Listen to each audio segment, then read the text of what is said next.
আমরা বিভিন্ন ধরনের সফটওয়্যার ওপেন করতে গেলে দেখা যায় বিভিন্ন সময় অ্যাড আসে।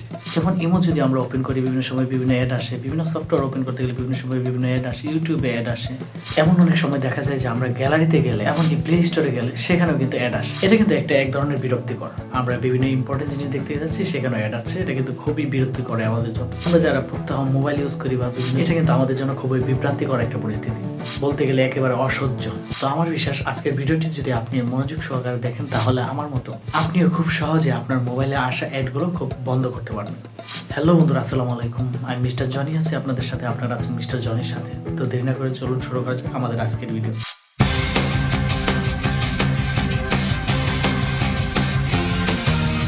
অ্যাডগুলো বন্ধ করার জন্য আজকের ভিডিওটি আমরা মনোযোগ সহকারে দেখব, তাহলে আমরা পারবো কীভাবে খুব সহজে অ্যাড আসাগুলো বন্ধ করা যায়। এই স্টেপটা আমরা 3 ভাগে ভাগ করেছি।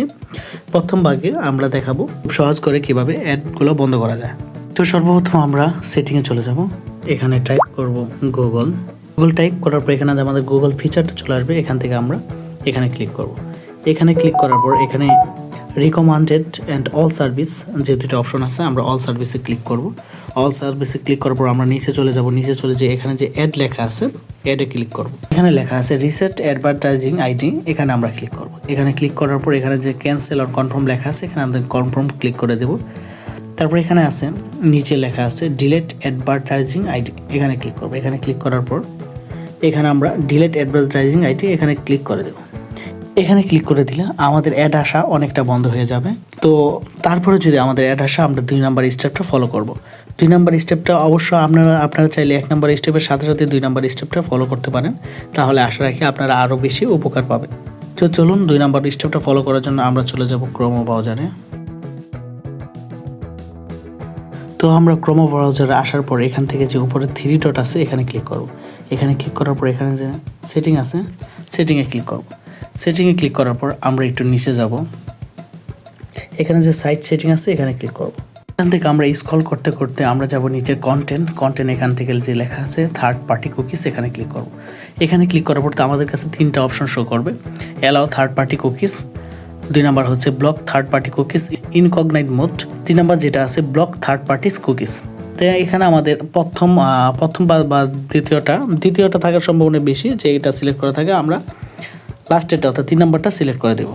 তাহলে এই সেটিংটা হওয়ার মূল কারণ হচ্ছে, এই সেটিংটা করলে আমি বিভিন্ন সাইটে বিভিন্ন ব্রাউজারে বিভিন্নভাবে লগ ইন করি বা বিভিন্ন কিছু সার্চ করি বা বিভিন্ন কিছু দেখি, দেখার পরে এই জিনিসগুলো আমার ইন্টারনেটের মাধ্যমে আমাকে শনাক্ত করে যে আমি কোনগুলো আমার পছন্দ, কোনগুলো আমার অপছন্দ, এগুলো শনাক্ত করে পরবর্তীতে বিভিন্ন কোম্পানি ইন্টারনেটের মাধ্যমে আমার কাছে সেই বিজ্ঞাপনগুলো পৌঁছে দেয়, যার ফলে আমাদের এখানে প্রচুর অ্যাড আসে। তো আমরা যদি এটা অন করে দিই তাহলে কিন্তু অ্যাড আসা অনেকটা বন্ধ হবে।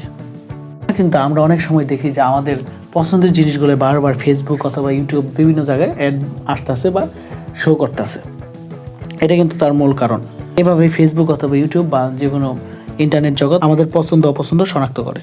তারপর এখান থেকে আমরা ব্যাক করব। এখান থেকে ব্যাক করার পর নিচে যে একটা দেখতে পাচ্ছেন পপ আপস অ্যান্ড রিডাইরেক্টস, এখানে ক্লিক করবো। এখানে ক্লিক করে এটা যদি আমার অন থাকে তাহলে আমি এটা অফ করে দেবো। এটা অফ করে দেওয়ার কারণ হচ্ছে, এখন আমরা যে কোনো জিনিস, যে কোনো একটা সফটওয়্যার ডাউনলোড করব বা যে কোনো একটা ভিডিও দেখবো, যে শুরুতে আমাদের একটা কিন্তু অ্যাড আসে।